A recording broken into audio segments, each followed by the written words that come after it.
Hello friends, आज मैं आप सभी के लिए तेनालीराम की बहुत ही इंटरेस्टिंग स्टोरी लेके आई हूँ जिसका नाम है उबासी की सज़ा।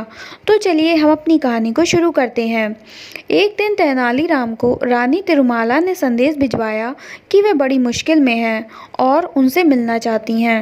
रानी का संदेश पाकर तेनालीराम तुरंत रानी से मिलने पहुंच गए। तेनालीराम ने कहा कि रानी जी, आपने इस सेवक को कैसे याद किया? इस पर रानी तिरुमाला ने कहा कि तेनालीराम, हम एक बड़ी मुश्किल में फंस गए हैं। तो तेनालीराम ने कहा कि आप किसी भी तरह की चिंता बिल्कुल भी ना करें और मुझे बताएं कि आखिर बात क्या है। तब तेनालीराम की बातें सुनकर रानी की आंखें भर आईं। उन्होंने कहा कि दरअसल महाराज हमसे बहुत नाराज़ हैं। तो तेनालीराम ने कहा कि लेकिन क्यों? आखिर ऐसा क्या हुआ है? तब रानी ने बताया कि एक दिन महाराज हमें एक नाटक पढ़कर सुना रहे थे और तभी अचानक हमें उबासी आ गई। बस इसी बात से नाराज होकर महाराज चले गए। रानी ने तेनालीराम से कहा कि तब से कई दिन बीत गए हैं लेकिन महाराज मेरे पास नहीं आए हैं। मैंने गलती ना होते हुए भी महाराज से माफ़ी भी मांग ली थी लेकिन महाराज पर इसका कोई असर नहीं हुआ।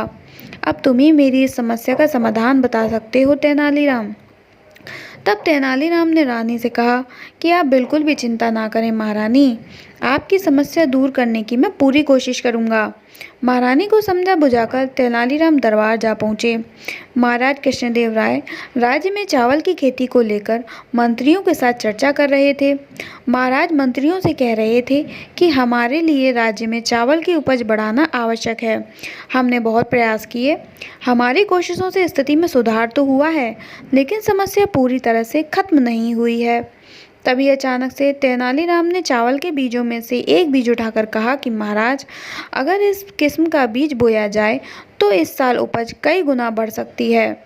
तब महाराज ने पूछा कि क्या ये बीज इसी खाद के जरिए उपजाया जा सकता है? इस पर तेनालीराम ने कहा कि हाँ महाराज, इस बीज को बोने के लिए और कुछ करने की ज़रूरत नहीं है। परंतु तो महाराज ने पूछा कि परंतु क्या तेनालीराम? तब तेनालीराम ने जवाब दिया कि शर्त यह है कि इस बीज को बोने, सींचने और काटने वाला व्यक्ति ऐसा होना चाहिए जिसने जीवन में कभी भी उबासी न आई हो और ना ही उसे कभी उबासी आए। यह बात सुनकर महाराज ने भड़कते हुए कहा कि तेनालीराम, तुम्हारे जैसा मूर्ख व्यक्ति मैंने आज तक नहीं देखा। महाराज ने बिगड़ते हुए कहा कि क्या संसार में ऐसा कोई होगा जिसे कभी उबासी ना आई हो? तेनालीराम ने कहा कि ओह, तुम मुझे माफ़ करें महाराज, मुझे नहीं पता था कि उबासी सबको आती है। मैं ही नहीं, महारानी जी भी यही समझती हैं कि उबासी आना बहुत बड़ा अपराध है। मैं अभी जाकर महारानी जी को भी यह बात बताता हूँ।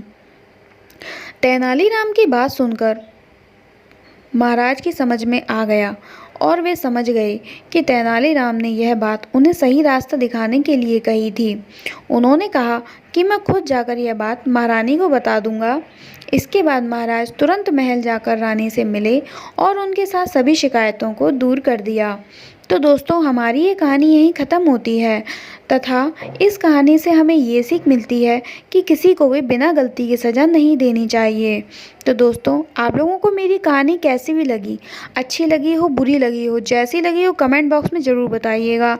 पसंद आई हो तो इसे लाइक करें, मेरे चैनल को ज़रूर सब्सक्राइब करें जिससे मेरी और नई नई कहानियाँ जल्द से जल्द आप तक पहुँच सकें।